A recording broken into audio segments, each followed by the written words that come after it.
This is a marathon one-day and evening recording session for an album of my music which will be released on Naxos in early 2014. And the largest piece that we're recording is my first symphony, so a 24-minute, three-movement symphony for large orchestra. And that is the centerpiece of the album. There are, I think, three composers who are particularly influential on my music, the sound of my music as an American composer, and those are Aaron Copland and Leonard Bernstein and John Williams, all of whom I think represent a kind of continuum of American symphonic music and American sound with an orchestra.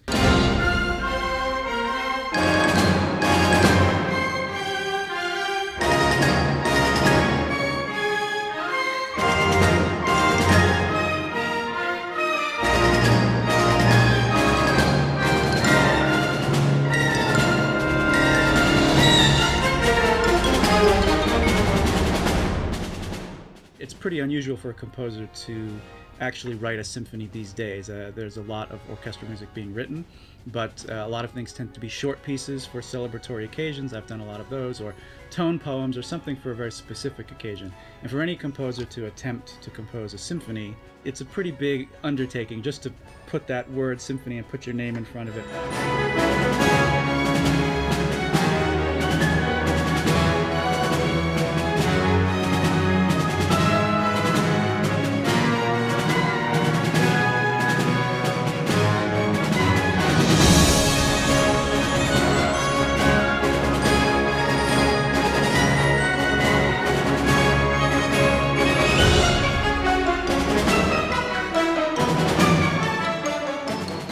I make no sort of pretension that this is a grand symphony. It's modest dimensions. It's closer in length to the Prokofiev First Symphony than to the Mahler First Symphony. But at 24 and a half minutes, it was enough of a length for me to make some sort of a statement. For me, it was just a challenge to be at this point in my career and to have composed pieces for orchestra for 15 years or so.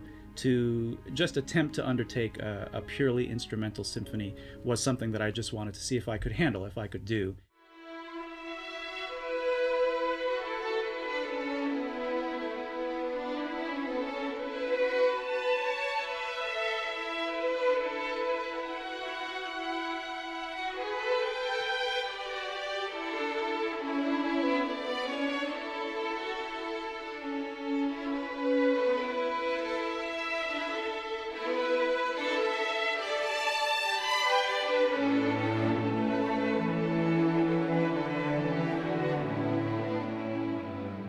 Ladies and gentlemen, thank you very much. It sounds great. We make a few adjustments, but we're in very good shape.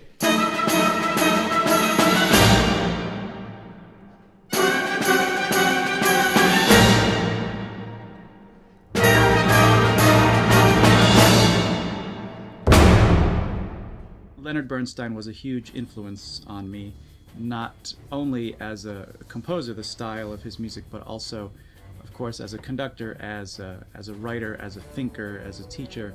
Really profoundly influenced me. And some years later, I met his daughter, Jamie Bernstein. When I thought about the idea of a dedication of the symphony to Leonard Bernstein, I thought that I wanted to only do that if it would be received in the appropriate spirit and if it would be appreciated. And I was delighted that she was very gracious about this. She checked with her siblings, and the three of them happily accepted the dedication, and so that meant a great deal to me.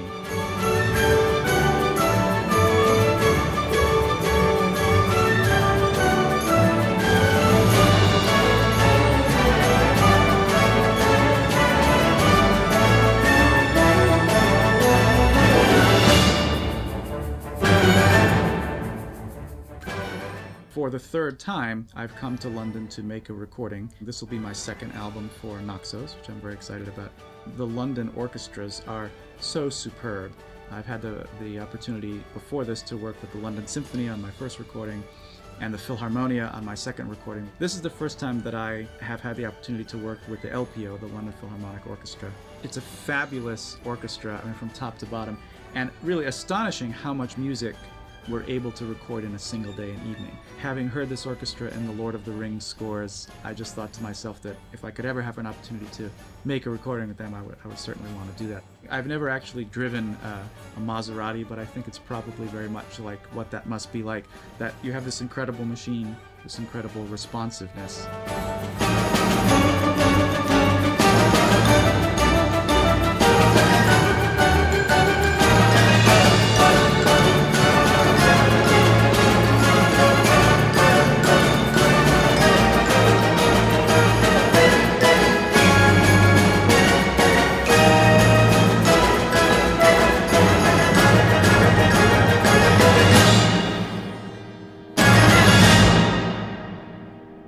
I think to a large extent the music that I write has an uplifting quality, and as a composer I myself am uplifted by a great deal of music that I know and love, and I think if an audience can feel that sense of uplift from this music, there's an optimism in this music for sure, and if that can happen, then I feel like I as a composer have achieved something valuable.